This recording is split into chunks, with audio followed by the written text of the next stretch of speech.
Saltwater tanks don't usually fail because the hobby's impossible. They fail because people buy equipment before deciding what they want to keep. Then they rush livestock into the system. It's not yet ready. This order creates problems before the first fish even goes home. Now, before buying equipment, decide whether you want and are building a fish only tank, a fish only with live rock tank, or a reef tank. They share the basics of stable salinity, temperature, and biological filtration. A reef adds lighting and flow requirements, and stony corals add ongoing calcium and alkalinity demands.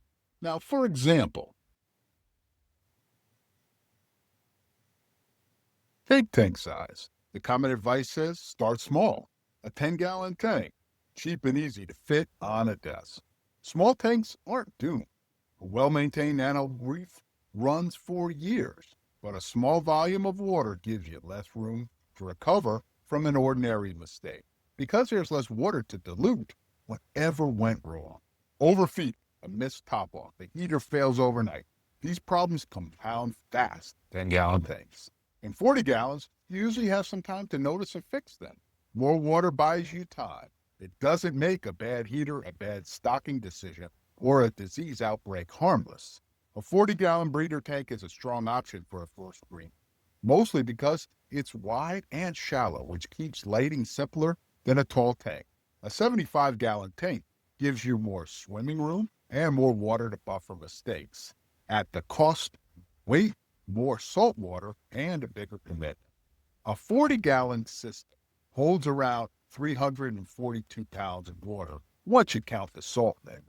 A 75 holds around 641. This is an indoor plumbing with a serious amount of weight. Plan its location before you buy it and use a level, structurally sound surface with a stand designed for the aquarium. The honest advice is not a fixed number. Choose the largest tank you can afford, support, and maintain consistently. For most beginners, this lands somewhere between the 20 and 40 gallons. The next decision that pressures beginners is the equipment, specifically whether to buy an all-in-one kit or piece together separate parts.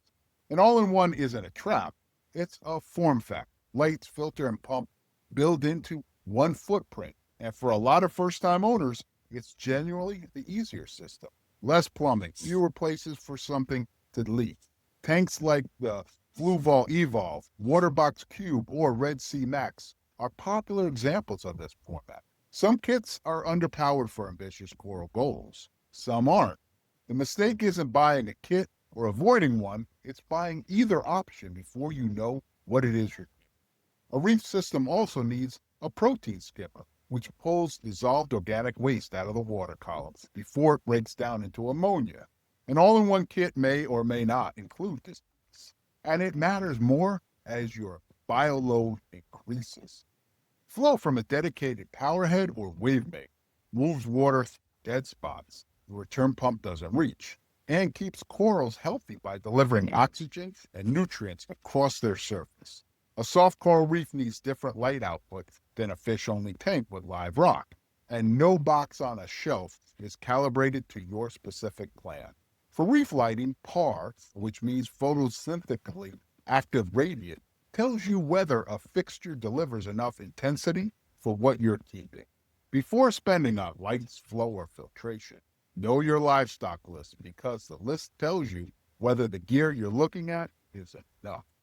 Your livestock list should include adult size, temperature, diet, reef safety, waste output, and compatibility. A fish fitting the tank today becomes the wrong fish for it 6 months from now. Here's where most of the damage happens, and it isn't the tank size or the kit. It's the rush to add fish. The standard timeline says set the tank up on Saturday, add a bottle of water conditioner, and buy fish by Tuesday. A suitable dechlorinator neutralizes chlorine or chloramine in tap water, depending on the product. It doesn't establish biological filtration. A new tank needs a working colony of bacteria in the filter and the rock before it holds fish safely. Nitrous ammonious bacteria converting ammonia from waste into nitrite. Then nitrobacter, converting nitrate into nitrate. This colony, it's got to grow, and growth doesn't run on a mixed schedule. It depends on temperature, pH, salinity, how much surface area the filter provides, and what you're feeding the bacteria to get them started. Skip the wait. Add fish into an uncycled tank, and the ammonia they produce has nowhere to go. It builds up and burns their gills, which is why so many beginners lose their first fish in days and never connect it back to the setup. A bottled nitrifying culture speeds the process at times, but no bottle proves the tank ready. Use a fishless cycle with a measured ammonia source and test ammonia, nitrite and nitrate with a liquid reagent test kit like API Saltwater Master or Saltwater. The tank is ready when it repeatedly processes a known ammonia input and tests show 0 ammonia and 0 nitrite. Then lower accumulated nitrate with a water change before adding the first fish. Even a properly cycled tank still fails for a reason having nothing to do with chemistry. Disease arrives on the first fish you buy. Marine ick, cryptocarrion irritans. They spread fast in a closed system.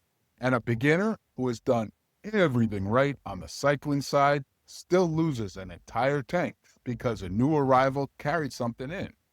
Quarantine new fish in a separate, stable quarantine system before entering the display tent. Veterinary guidance recommends at least 30 days with longer observation when needed. Standard treatment protocols in quarantine use copper treatment or chloroquine phosphate, depending on the parasite and the fish species involved. This quarantine system needs its own established filtration or seasoned media, because moving a fish from one uncycled tank into another is not prevention, it's a small disaster. One more detail slips past constantly, and it's simple enough to dismiss.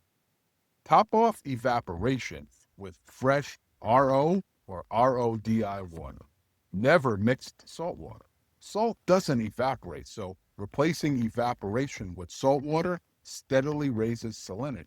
Check salinity regularly with a refractometer or a reliable digital salinity meter, targeting 1.025 to 1.026 specific gravity, or 35 parts per thousand, and top off enough to prevent drift.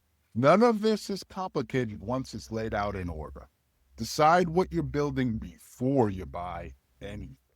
Choose the largest tank that you can maintain, not the cheapest one fitting a desk. Buy equipment matching your livestock plant, not the other way around.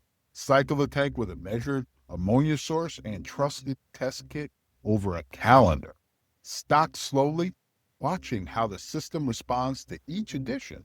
Then maintain the system with regular testing, stable temperature and salinity, and consistent partial water changes.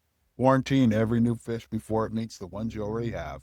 These steps require more planning, time, and sometimes upfront spending than beginners expect. But they cost less than replacing fish, coal, and equipment after a preventable. So you've got to decide what you're building before you buy anything. Choose the largest tank you can maintain, not the cheapest one that fits a desk. Buy equipment that matches your livestock plan, not the other way around, and cycle the tank with a measured ammonia source and a trusted test kit over a calendar. Stock slowly and watch how the system responds to each addition. Maintain it with regular testing, stable temperature and salinity, and consistent partial water changes. Quarantine every new fish before it meets the ones you already have. None of this guarantees a perfect tank, unfortunately, but it does give you a system built to survive its own mistakes, which is the only guarantee this hobby offers anybody. And speaking of what this thing offers, this hobby, let's go watch this next video together. I want to watch it with you now. I'll see you over there.